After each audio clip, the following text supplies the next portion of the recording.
Ja hoor, dit is er weer een RTX 4090 met deze prachtige power connector die niet helemaal recht meer is. En hij zit ook vastgesmolten, dus die gaan we vervangen.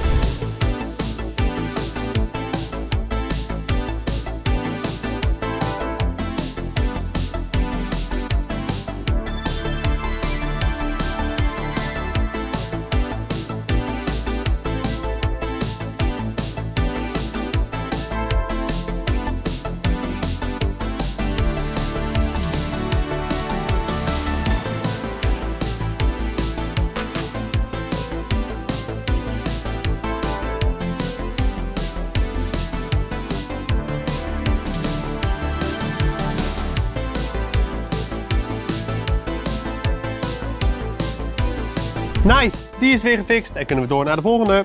Later!